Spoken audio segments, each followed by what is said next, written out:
Agradezco a los participantes, al Diario Las Américas, que organiza este foro junto con el Inter-American Institute for Democracy, a nuestra oradora principal de hoy día y directora del diario, la intelectual cubana Ileana Labastida, y a todos y cada uno de los participantes que representan el mosaico de lo que es la sociedad cubana de hoy día.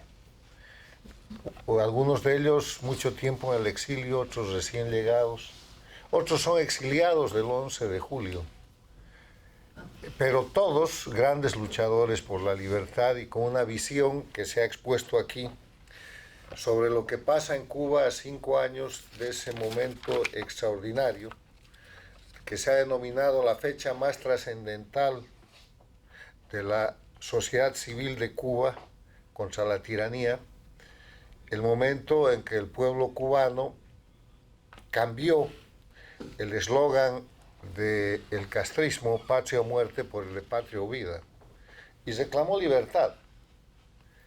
Y salió a las calles y no fue derrotado, sino que puso en marcha un proceso que hoy día sigue, que ha avanzado grandemente en estos últimos 5 años y que ha marcado una cadena constante de derrotas de la dictadura y del crimen organizado que es esa dictadura y que representa esa dictadura. Una cadena constante de derrotas que ha revelado no solamente una conciencia nacional, sino un objetivo, el fin de la dictadura. La libertad de Cuba quiere decir el fin de la dictadura, el fin del castrismo, el fin del oprobio que somete no solamente al pueblo cubano, sino que ha ensangrentado y sometido a todas las Américas y otros países extracontinentales en los más de los últimos 67 años después de que el castrismo tomó el poder en Cuba. Las víctimas de la dictadura cubana no son solo el pueblo cubano, son los pueblos de las Américas, son esos pueblos invadidos por guerrillas, Bolivia el 67, la creación de las FARC, la creación de los ejércitos de liberación nacional, la creación del sandinismo, la creación de los montoneros, de los tupamaros, la creación de Sendero Luminoso, la creación del MRTA en el Perú. Todos esos grupos criminales, después convertidos en narcotraficantes, asesinos y terroristas, de los cuales hoy día están en operación las FARC y el ELN en Colombia, y de los cuales se han convertido en operación política en el siglo XXI, todo el resto. Los montoneros y los tupamaros han tomado el gobierno en el Uruguay y en la Argentina. Miren qué pasó con Pepe Mujica en el Uruguay y qué pasó con los Kirchner en la Argentina. Los narcotraficantes han tomado el poder en Bolivia. Miren lo que pasó con Evo Morales y Arce Catacora. ¿Y qué pasó con Petro en Colombia, que no acaba de devolver el poder sino hasta el próximo 7 de agosto? Todo es eso obra del crimen organizado liderando la expansión de la lucha contra la civilización occidental a título de antiimperialismo desde hace 67 años. Y tal vez el país más importantemente agredido, que por su fortaleza se ha sentido poco impactado, es Estados Unidos. Hay que recordar que la primera gran crisis de importancia fue la crisis de los misiles. Cuba estaba instalando misiles con capacidad nuclear en el marco de la Guerra Fría para atacar a Estados Unidos desde el territorio cubano. Superada esa crisis de los misiles, Fidel Castro proclamó que el narcotráfico es un instrumento de lucha antiimperialista y que había que inundar Estados Unidos con droga para liquidar su juventud. Y un larguísimo etcétera, hasta que, asociado con Escobar Gaviria de Colombia y Suárez Gómez de Bolivia, los narcotraficantes, Castro construye en Cuba el primer narcoestado de la región, que nunca ha dejado de ser narcoestado y que después se expandiría a partir de su salvataje de 1999 hecho por Hugo Chávez para convertir en narcoestados y en sistemas de operación de terrorismo de Estado a Venezuela, a Bolivia, de nuevo a Nicaragua, al Ecuador con Correa, y someter a todas las democracias de las Américas a ser gobiernos paradictatoriales o gobiernos sirvientes de Cuba. Esa es la historia del siglo XXI. Y por eso la importancia del 11 de julio del 2021, donde un pueblo, en pleno proceso todavía de hegemonía del castrismo, disfrazado de socialismo del siglo XXI o como castrochavismo, se levanta en Cuba para pedir patria y vida en lugar de proclamar la patria o muerte. El problema que se ve de las necesidades, de la situación económica de Cuba, es lamentablemente la gran consecuencia, pero no es el problema. El problema es la falta de libertad. Miren ustedes lo que hacen los cubanos con libertad en cualquier parte del mundo. Y miren lo que pasa con ese pueblo oprimido en el territorio cubano. O sea, no es la economía. La economía siempre es una consecuencia de lo que es la organización del sistema político-social, de lo que es el desarrollo de la estructura cultural de un pueblo. Los marxistas nos han convencido durante largo tiempo, con su penetración educativa y cultural, que es la economía la que determina la superestructura político y social, y eso no es así. Son las condiciones de libertad establecidas en la sociedad, por la sociedad, en el Estado de Derecho, en el sistema que llamamos democracia, el que determina a partir del fundamento de la libertad la economía que los países tienen. ¿De qué se trata el desafío en Cuba? Se trata de reconstruir la sociedad. Se trata de reconstruir la cultura, porque la cultura es la que determina el comportamiento y la forma de vida de la gente.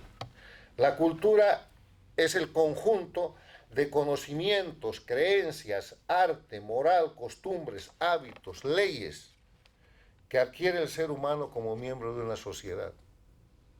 Y lo que hemos visto a partir del 11 de julio en Cuba es un movimiento de cambio de cultura. La gente que nace bajo el sistema dictatorial, castrista, comunista, la gente que no es educada, es adoctrinada bajo ese sistema, se levanta y propone un cambio cultural reclamando libertad. Es la esencia de estos años, estos 5 años, en los que, insisto, todo lo que hay a favor del pueblo cubano, en medio de mucho dolor, en medio de crecientes necesidades, en medio de un acrecentamiento de la crisis, son victorias. El pueblo cubano nunca ha dejado de protestar. El pueblo cubano ha empezado a ganar el 11 de julio del 2021 la gran batalla internacional que estaba perdida. Hoy día en Cuba no hay más inversión española, no hay más inversión canadiense. Hoy día en Cuba no hay turistas. Hoy día en Cuba el régimen está en un estado de agonía, un estado final, porque tiene 4 características que señalan su final. No tiene pueblo, no tiene economía, no tiene narrativa. ¿Quién se cree el cuento de la Revolución Cubana? Y no tiene opciones. No va a aparecer otro Chávez que les regale un país para que se vuelva a expandir. Los chinos están fuera, los iraníes tienen lo suyo, y las dictaduras extracontinentales, como la rusa también, están en un proceso de retirada. Entonces, me gustaría expresar además que el 11J del año 21 ha contribuido internacionalmente a un proceso regional. Un proceso regional que ha cambiado gobiernos, un proceso regional que ha cambiado actitudes. Lo que la gente con mucha simplicidad dice, en las Américas, en América Latina, la derecha está volviendo a tomar el poder y está perdiendo la izquierda. No hay derecha y no hay izquierda. La libertad le está ganando al crimen organizado, se están destruyendo los narcoestados, se le está pidiendo responsabilidad a los criminales y están volviendo a instalarse los elementos esenciales de la democracia. Y en ese contexto, Estados Unidos ha cambiado su política interna a partir de su Estrategia de Seguridad Nacional, publicada en noviembre del año pasado, que recupera la doctrina Monroe con el corolario Trump, y que básicamente señala además del corolario Roosevelt que ha sido aquí citado, que Estados Unidos no va a permitir ninguna situación de agresión contra ningún país, contra la libertad de ningún país en las Américas. Y después de eso, tenemos el hecho histórico del 3 de enero, en el cual Estados Unidos realiza el operativo de captura del dictador narcoterrorista Nicolás Maduro, hoy día el reo Maduro en Venezuela, y empieza el proceso de recuperación de la libertad en Venezuela y de desmontaje del narcoestado venezolano, con efectos directos sobre todas las Américas, pero fundamentalmente sobre Cuba. Porque el gran derrotado del 3 de enero es la dictadura cubana. Los muertos son cubanos, los heridos son cubanos. Cuba se tiene que retirar de Venezuela después de esa derrota. Lo mismo que los iraníes, lo mismo que los rusos, lo mismo que los chinos. Pero además después empieza el desmontaje y el retiro del narcotráfico, que se hace patente con la operación cinética de Estados Unidos, que elimina al jefe del Tren de Aragua. Y un largo etcétera de cosas que están pasando en tiempo real. Y después de que con esa operación Estados Unidos le proporciona una de las más grandes derrotas, la más grande derrota militar, política y estratégica a la dictadura de Cuba, le da el ultimátum de que le tiene que devolver al pueblo cubano la libertad. Hoy día la dictadura de Cuba, a 5 años del 11J, es una dictadura bajo ultimátum. Y es una dictadura bajo un ultimátum con acciones crecientes, no solamente de Estados Unidos, sino impulsados por Estados Unidos de las democracias del mundo. Hasta España ha tenido que retirar, con un gobierno como el que tiene, inversiones en Cuba. México ha dejado de mandar petróleo, siendo un gobierno paradictatorial, sirviente de Cuba. Petro ha hecho lo suyo en ese sentido. Lula se está cuidando. ¿Quién le queda de apoyo? Nadie. Han perdido Chile con Boric, han perdido Colombia con Petro, y van a perder Brasil con Lula, han perdido Honduras, han perdido Guatemala. Cuba está sola y está en el estado final, la dictadura de Cuba. Entonces, en ese escenario, yo quiero decirles que a 5 años del 11 de julio del 2021, este es un tiempo de optimismo. Estamos presenciando la fase final de la dictadura cubana. Y la dictadura cubana sabe que tiene que elegir entre la opción que le dieron a Chávez, de que se vaya con impunidad, de que se exilien en algún país y de que salven lo que se han robado y el poco tiempo de vida que les puede quedar, porque son un conjunto de gente de avanzada edad y además sus familias que han vivido siempre la corrupción y del terrorismo de Estado, cosa que no hizo Maduro y que ahora debe estar reflexionando sobre eso en las cárceles de Nueva York. Esa es la primera opción. La segunda opción es que en cualquier momento se produzca un nuevo 11J y esta vez no tendrá el régimen cubano la complacencia que tuvo el sistema internacional. Una de las cosas que ha pasado es que la dictadura de Cuba reprime, pero reprime puntualmente.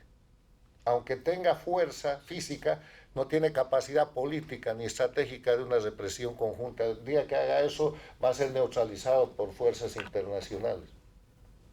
La otra opción es una operación internacional para la que parece estarse preparando Estados Unidos en el marco del ultimátum.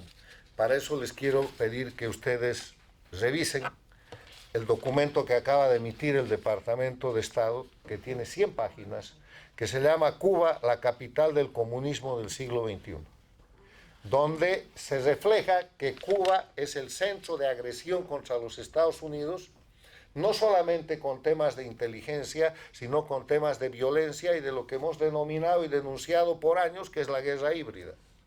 Un documento así de oficial del Departamento de Estado, yo creo que es el acto final antes de que Estados Unidos, en función de su interés nacional, de su seguridad nacional, realice las acciones necesarias para terminar con la dictadura de Cuba y coadyuve a la valentía de ese pueblo cubano que ha decidido cambiar su cultura, que ha decidido salir de un régimen totalitario, de un régimen de oprobio, de un régimen de subordinación y de miseria al mundo de la libertad.